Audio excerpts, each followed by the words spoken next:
جی अस्सलाम वालेकुम। उम्मीद है कि आप सब लोग खैरियत से होंगे। बहुत बहुत मुबारक हो आप सबको। ये जो नई हुकूमत आई है उसने एक और तोहफा अवाम को दिया है। आज पेट्रोल की कीमत में फी लीटर 24 रुपए 24 रुपीज पर लीटर और डीजल की कीमत में 59 यानी 59 रुपए पर लीटर का इजाफा कर दिया। आज तक पाकिस्तान की तारीख में कभी हमने इस तरह का इजाफा नहीं देखा। आपको पता है कि गुज़िश्ता 2-3 हफ्ते के दौरान कितनी ज्यादा इन्होंने कीमतों में इजाफा किया है, उसकी कोई मिसाल नहीं मिलती। और अभी ये कहा जा रहा है कि इससे ज्यादा कीमतों में इजाफा होगा। ये होता है आजाद खर्जा पॉलिसी और एक गुलामाना खर्जा पॉलिसी में फर्क। दूसरी तरफ हम देख रहे हैं कि भारत के अंदर पेट्रोल की कीमतों में कमी आई। क्यों कमी आई? इसलिए कि उन्होंने रूस से सस्ता तेल खरीदा। यहाँ पे हम IMF जो कह रहा है वो कर रहे हैं। और ये हुकूमत जब से आई है और इसको जो लोग लेके आए हैं वो आपको भी पता है किस तरीके से ये हुकूमत आई है। ये बार बार एक कहते हैं कि जी इमरान खान ने वादा किया था IMF से और उसने पेट्रोल की कीमत नहीं बढ़ाई। भाई आप IMF को इंसाफ दिलवाने आए हो या पाकिस्तानियों के लिए आए हैं आप लोग? अगर आप इसी तरह पेट्रोल की कीमतों में इजाफा करते रहेंगे तो पाकिस्तानी किस तरह गुजारा करेंगे? दूसरी जानिब आपने देखा होगा गुज़िश्ता 2-3 सालों के दौरान हमारे बहुत सारे सहाफी दोस्त जो बार बार हर चीज के ऊपर ये कहते थे कि पेट्रोल बम गिर गया, महंगाई बम गिर गया, ये क्यामत आ गई, वो क्यामत आ गई। अभी वही दोस्त आप देखेंगे कि वो ट्वीट्स करेंगे। उन ट्वीट्स के अंदर वो इसके ऊपर अफसोस का इजहार करेंगे, जी कीमत में बहुत इजाफा हो गया। और वो जो महंगाई बम और पेट्रोल बम और इस तरह की बातें करते थे, वो बड़े मोटे मोटे अल्फाज ना लिख के कि बड़ा पिविटल है, बड़ा क्रिटिकल है, वो मोटे मोटे अंग्रेजी के अल्फाज लिख के फिर साथ उसको जस्टिफाई करेंगे कि ये कितना जरूरी है। अगर कीमतें इजाफा ना होती तो मुल्क दिवालिया हो जाता। भाई ऐसी कोई बात नहीं है, दीगर ऑप्शंस भी हैं। आप दीगर जगहों पे खर्चे कम करें, आपके दीगर जो मंसूबे चल रहे हैं उनमें खर्चे कम करें। जो वैसे ब्यूरोक्रेसी के ऊपर खर्चे हो रहे हैं, सरकारी अफसरों की तनख्वाहों में आप इस तरह इजाफा कर रहे हैं कि जैसे जो है वो कोई मुफ्त आपको पैसे मिल रहे हैं या कोई खजाना निकल आया पाकिस्तान के अंदर।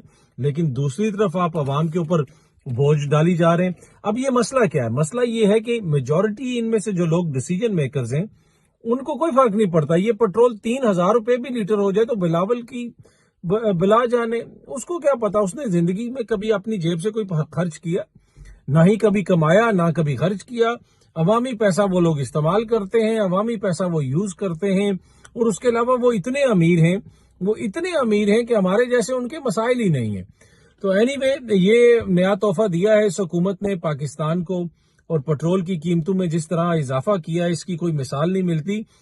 लेकिन आने वाले दिनों में ये लोग मजीद इजाफा करेंगे। महंगाई का एक मजीद तूफान आने वाला है। हर चीज में इजाफा होगा, इलेक्ट्रिसिटी के बिल्स में, गैस के बिल्स में। और इसको ये सब कुछ करेंगे भी और फिर कहेंगे कि ये बड़ा नागुज़ीर है क्योंकि IMF के साथ हमारा मुआहदा था। और ये वही लोग हैं, याद रखिएगा, ये वही लोग हैं जो अभी कुछ अरसा पहले तक कह रहे थे कि पेट्रोल 70 रुपए लीटर होना चाहिए। इससे आप अंदाजा लगा लें कि ये लोग जो है वो कहते क्या हैं और करते क्या हैं। पर anyway sad day for Pakistan. आम आवाम के लिए एक मुश्किल दिन है और आने वाले दिनों में मुझे लगता है कि मुश्किलात में इजाफा होगा। इजाफा क्यों होगा? इसलिए कि ये जो हुकूमत लाई गई है, ये लाई गई इसीलिए है कि इनसे वो फैसले करवाए जाएं जो कोई भी अवामी हुकूमत फैसले नहीं कर सकती। बंद कमरों में बनने वाली हुकूमत, रातों रात आने वाली हुकूमत ही इस तरह के फैसले कर सकती है। कोई अवामी हुकूमत इस तरह के फैसले नहीं कर सकती। तो ये जी आप तोहफा कबूल करें। ये शहबाज शरीफ का, मियां नवाज शरीफ का, मरियम नवाज साहिबा का, जरदारी साहब का, बिलावल साहब का, असफंजान वली साहब का, उनके साहिबजादे का, मौलाना साहब का, उनके बेटे का, ये इन सब का तोहफा है आपके लिए। इन सब जमातों का ये तोहफा है आपके लिए। तो ये किसी एक को क्रेडिट नहीं देना। जब आप पेट्रोल डलवाने जाएंगे तो ये गाड़ी में बैठ के मैं इसलिए कर रहा हूं कि मुझे भी थोड़ा सा महसूस हो कि कीमतों में जो इजाफा है वो गाड़ी में सफर करने वालों को कैसा महसूस होगा। एनीवे जब आप पेट्रोल डालने जाएंगे तो जो भी आप क्रेडिट दें, आपके जहन में जो बात आए, आपके मुंह में जो बात आए, और मुझे पता है कि आपके जहन में मुंह में कोई अच्छी बात आएगी, खुदा ना खास्ता कोई गलत बात नहीं आएगी, उसमें सबको क्रेडिट दीजिएगा। जिनके मैंने नाम लिए, किसी एक को नहीं, सबको क्रेडिट दीजिएगा। एनीवे उम्मीद है कि ये वीडियो आपको पसंद आई होगी। बहुत जल्दी आपसे दोबारा मुलाकात होती है। अपना ख्याल रखिएगा। बहुत बहुत शुक्रिया। अस्सलाम वालेकुम।